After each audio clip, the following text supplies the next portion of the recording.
ভাই, আছো নাকি? কি হলোটা কি? এত চেঁচাচ্ছ কেন? একটা বিহিত করো দাদা, আমাদেরকে যে ঠকিয়ে ফাঁকা করে দিল। কে ঠকালো? কিভাবে ঠকালো ব্যাপারটা তো বলবে। ওই হাটে যে মুদিখানার দোকানি আছে না, সে পয়সাও বেশি নেয় আর ওজনেও কম দেয়। তুমি এর একটা বিহিত করো ভাই। আচ্ছা, দেখি তাহলে।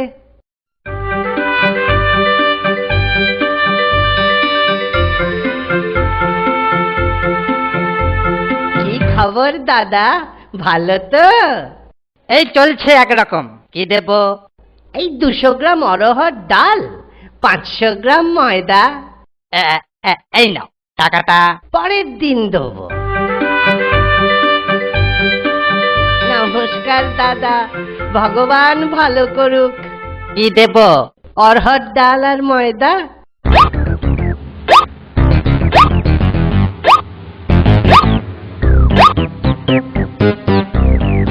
টাকাটা পরের দিন নিশ্চয়ই দেবো। দাও, ময়দা দাও। এই নাও। এইবার টাকাটা দাও দেখি। আরে ব্যস্ত হচ্ছ কেন?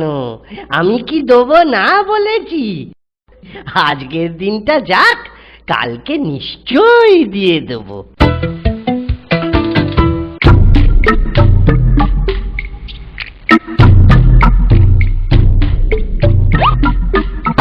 গোপাল ভায়া, ও গোপাল ভায়া, গোপাল ভায়া, গোপাল ভায়া। এই যে ভায়া, হাটে আসা হচ্ছিল বুঝি? বাজার করতে তো হাটেই আসে, মাঠে যায় নাকি? সে মাঠে ঘাটে যেখানেই যান, আমার বাকি টাকাটা। ঘাটে যাবার আগে নিশ্চয়ই দিয়ে যাব। হ্যাঁ, অমন তো অনেক শুনলুম। এখন বলো তো, দিচ্ছ কবে? বলছি তো দিয়ে দেবো। তুমি রাজার লোক বলে ভেবেছ কি? হ্যাঁ, আমি কিন্তু নালিশ করব রাজার কাছে। হ্যাঁ, তাই করো, সেখানেই সব কথা হবে। আচ্ছা বেশ, তাই হোক। হুজুর, হুজুর, গোপাল ধারে খেয়ে টাকা দিচ্ছে না। গোপাল, এ কথা কি সত্যি? হুজুর, সত্যি, এতে কোনো ভেজাল নেই।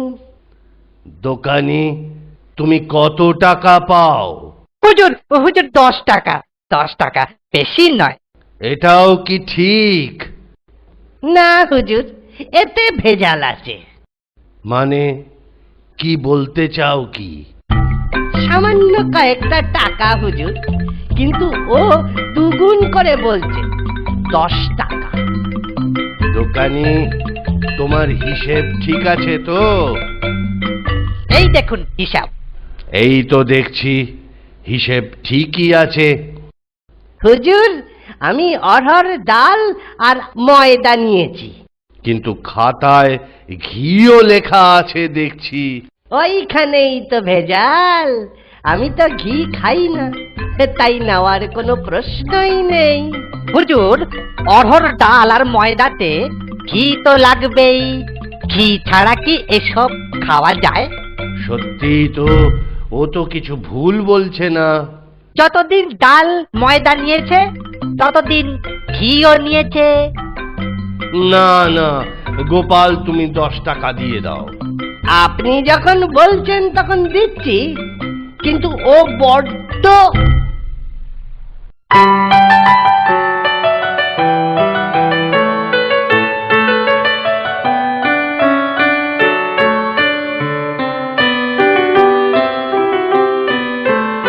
কি গো গোপাল, আখের ফলন তো ভালোই হয়েছে এবছর।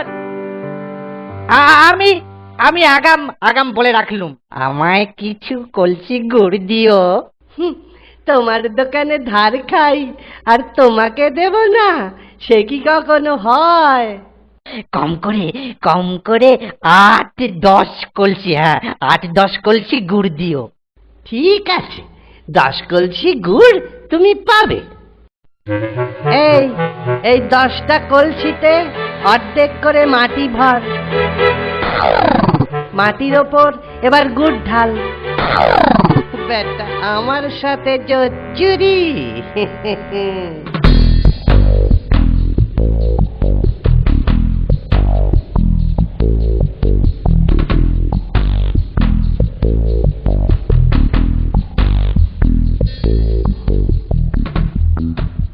এই নাও তোমার 10 কলসি গুড়। দাও, এবার টাকা দাও। পরে টাকাটা নিয়ে যেও। বাবা, আমি ধার করে খাই কিন্তু ধার দিই না। হয় টাকা দাও নয়তো এই কলসিটা ওটা। আহা আহা, চড়ছো কেন? এই নাও টাকা। তা গুড় ভালো তো? ভালো মানে 1 কলসি করে শেষ করবে আর 10 বার করে আমায় মনে করবে। চলি দাদা, পরে দেখা হবে।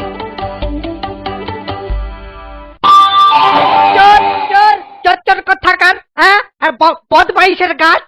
কই চোর গোপাল কোথায়? বাড়ির বাইরে হয় না? দেখাচ্ছি মজা। কলসির অর্ধেকটা মাটি আর বাকি ওপরটা গুড়। কি হে, কি বলছো? অত চেঁচাচ্ছ কেন ভাই?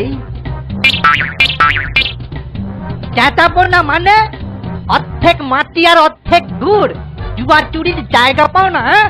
আমার সাথে এক্ষুনি টাকা ফেরত দাও। হ্যাঁ, এক্ষুনি টাকা ফেরত দাও।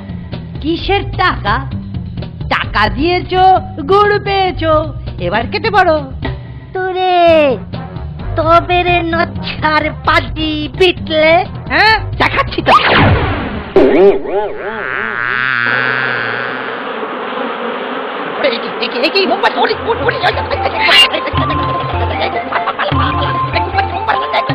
গোপাল, দেখে নেবো।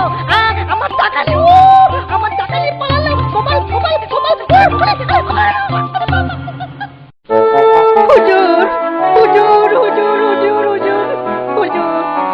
গোপাল আমার সাথে চুরি করেছে।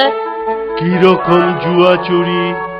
হুজুর 10 কলসি গুড় কিনেছি গোপালের কাছ থেকে।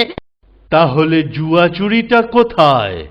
আরে জুয়া চুরিটা তো ওখানে।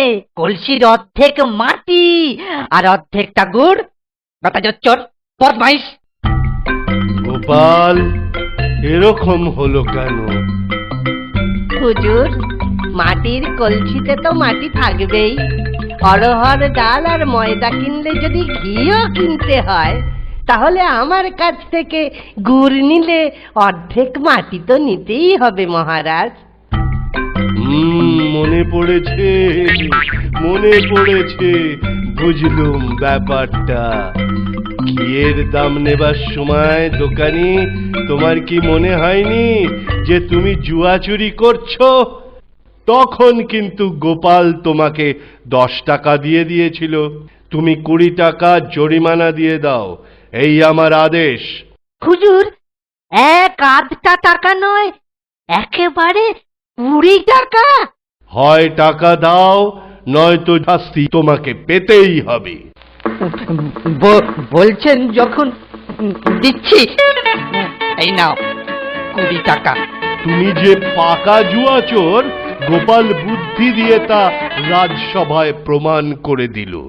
মন্ত্রী, ওকে কি শাস্তি দেওয়া যায় তুমি ঠিক করো।